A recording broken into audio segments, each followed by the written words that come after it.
We're at the Floyd County Museum in Charles City, Iowa. I just took a tour of the rest of the museum, which is absolutely fantastic. It blew me away, the history of the building that we're in right now and just the history of Floyd County. I'm a big history buff outside of tractors, so absolutely worth it. It's a $5 fee to get in, and it's worth 10 in my opinion. I've certainly paid a lot more for a lot less at a museum. So now we're in the tractor room, and this is just incredible. XO121, the corporate tractor, and a UDLX all in one eye shot. I mean, that's insane. I mean, it's honestly incredible how far innovation and agricultural machinery came in Charles City in such a short time.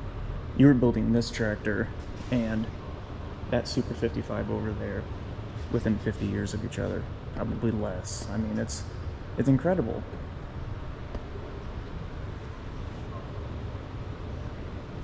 Little red devil.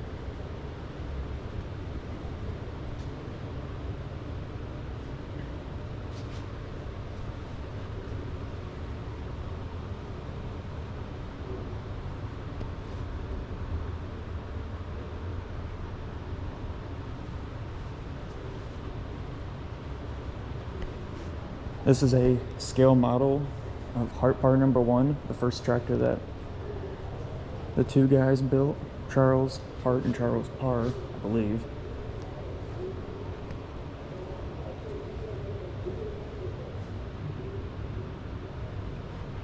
Oh, cool. That's a real picture of the tractor and a scale model. I mean, to be the first guys in the world to do something like this, that's just incredible.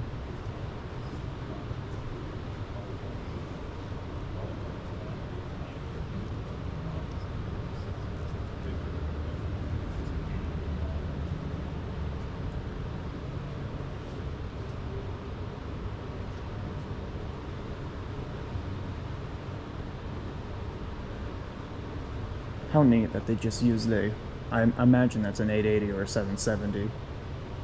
I can't tell. I can't read what it says there. Actually it says white. That's pretty cool on the spear. But that's the test tractor. It's right there in that picture on the test track, which is a few miles that way here in Charles City.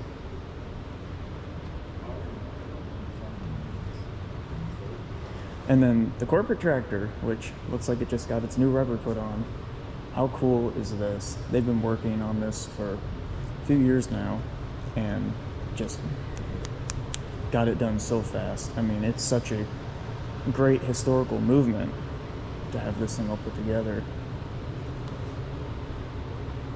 Very fortunate that I can look at it here in person.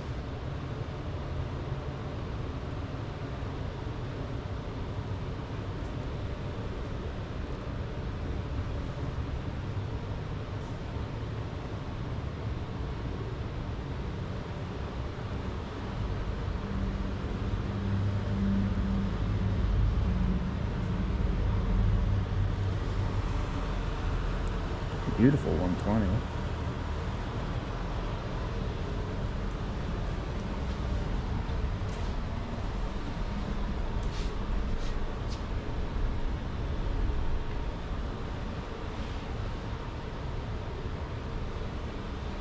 I got a 77 running for one of the farmers that I work for, and that tractor just runs so smooth.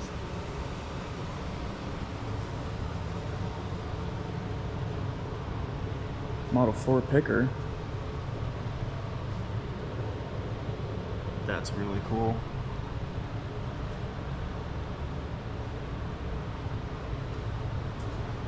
On an 88.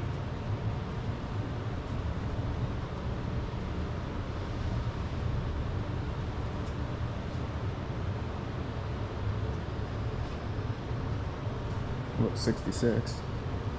These tractors are cool, but The 4-cylinder just reminds me of my H and my M, so I'm not really as big into the 66 as I am like an 88 or a 77, mainly just because I love how smooth those inline-6 engines run. Really cool, Mighty Toe. That's so neat.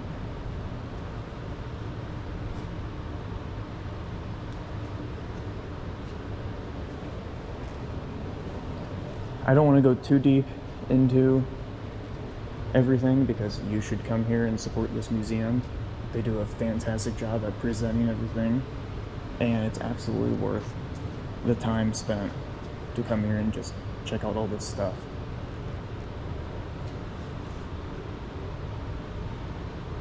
That tractor came all the way from Arizona.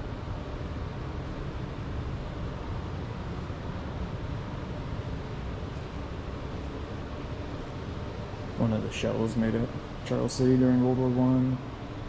Boat motors. A few of the castings for experimental grills, or maybe just the grills that they used, I can't say for certain.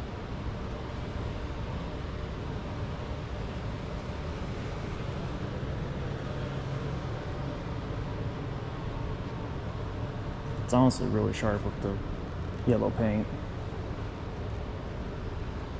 That's pretty cool.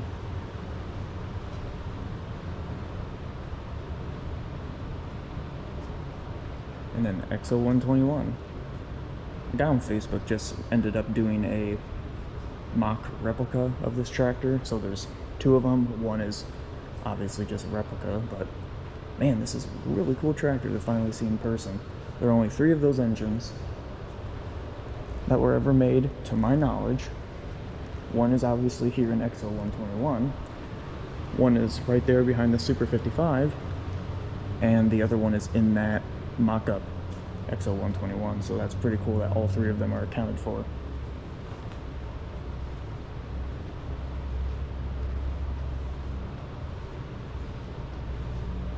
Looks to me like it's pretty much just an 88 with a different engine, but man, that is so cool. And they swapped the colors, green on the rims and red on the tractor. And recently a photo came out of a 1855 that had a similar color swap. The tractor was white and the grill and the rims were green. So that's kind of neat.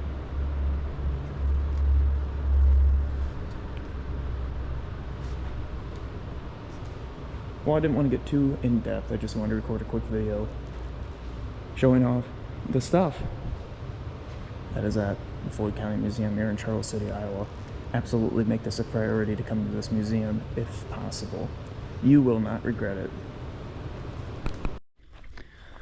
Well, it's the day after I got back from Charles City, and I got the new tires that I got for the 1755 on. They're mismatched, but they hold air. They're actually in pretty good shape. And they are 10-inch rims. So this tractor, let me show you the tires that were on it. These are 7.5 15s on, like, I don't know, a 7-inch rim or something. And they are used. They are worn. And the problem I had was those tires are just too small for this tractor. The tractor was sitting like down with the nose pointing at the ground, and every time you would turn in a hayfield, it would cut a little furrow with the wheel. Well, the 806 has these real nice wide tires, and I've never had that problem with it. So this is what the tractor should have on it. These are 11L15s on a 10-inch rim. So I picked these up on my way up to Charles City yesterday, and they look good. So I got my certificates of ownership for the 3 Olivers, and I'll talk about them real quick.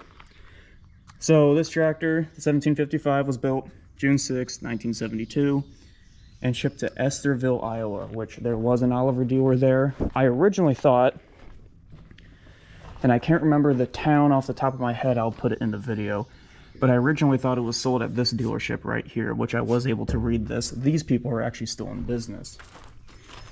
And then at some point, it must have been resold at Siouxland Implement in Ironton, Iowa. And all three of these dealerships, well, I'm not calling this a dealership, but all three of these towns are in northwestern Iowa, so that fits. I don't know how it made it to central Illinois, but here it is. So yeah, you read the card, and it's built with these exact size tires, and this tractor has not been changed much. It was shipped open station, but at some point someone put a cab on it, because you can see the line right here of where the cab was. You can also see that the name spears were moved forward to make way for the cab being here. You can kind of see a witness mark there, witness mark of the cab sitting here. And these fenders, I presume, are not factory to the tractor because they don't have the stripe. If you look at the 1655, it has that stripe on the fender. All the 55 series had this. This one does not, so I don't know. And if you look on this fender, this one does not have the stripe. I don't know if it's been repainted, but I just assume that they're not original to the tractor.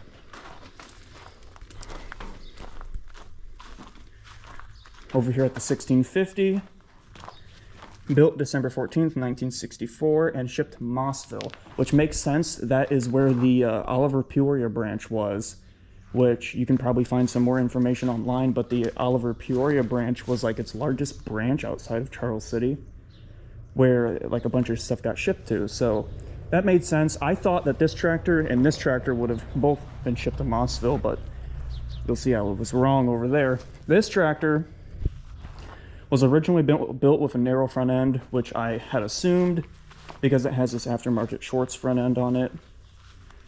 And it originally had non-power adjust 16.934s on it.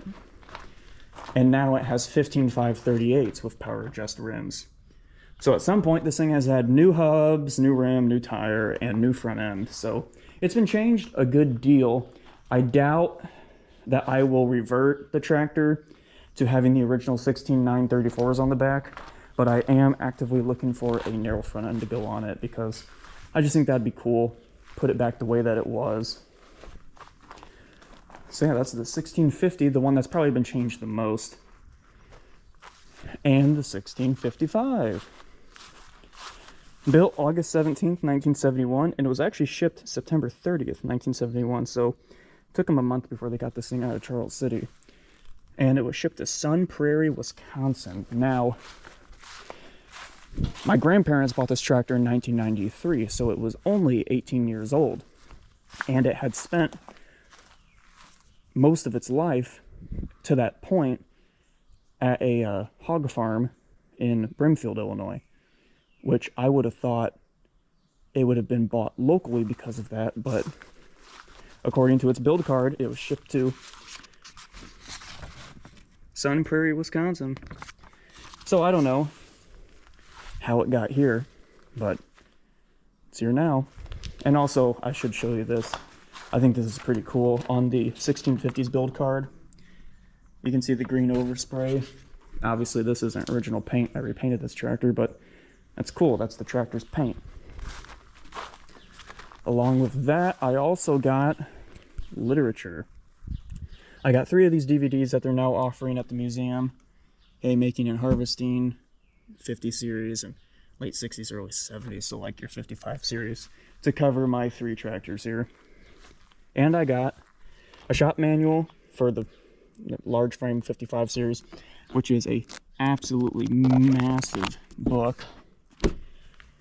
Operator's manual for the 1755, operator's manual for my 620 baler, an operator's manual for the 107 rake, operator's manual for the 1650 because I didn't have one.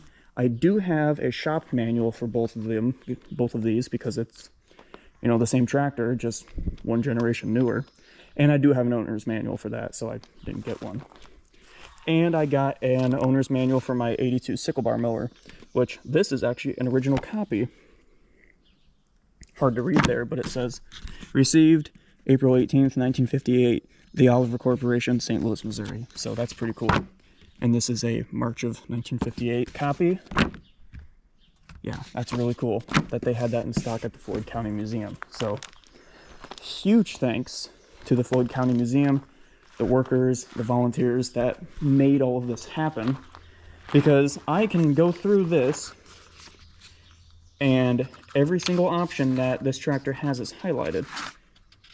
So I know what front wheels it was built with, what engine, what transmission, what options, what wheel weights, what rear tires, all of it. And these tractors are still pretty well as they were when they left. Like I said, the only differences were with this one. But I think it's just incredible that they were able to do all of that. They were able to get some old film that they had digitized and put on DVDs for people. And they make these copies by hand for anyone that needs them. So that's just fantastic. And I'm so excited. I finally have a toolbox. This is off of a 1600, but this tractor didn't have a toolbox. Now it has a toolbox. And I also got a grill screen to go in the 1650 because the one it had a big scar in it. So that's it. That was my trip to Charles City. And I got to see the now concrete pad where these three were built. Pretty cool.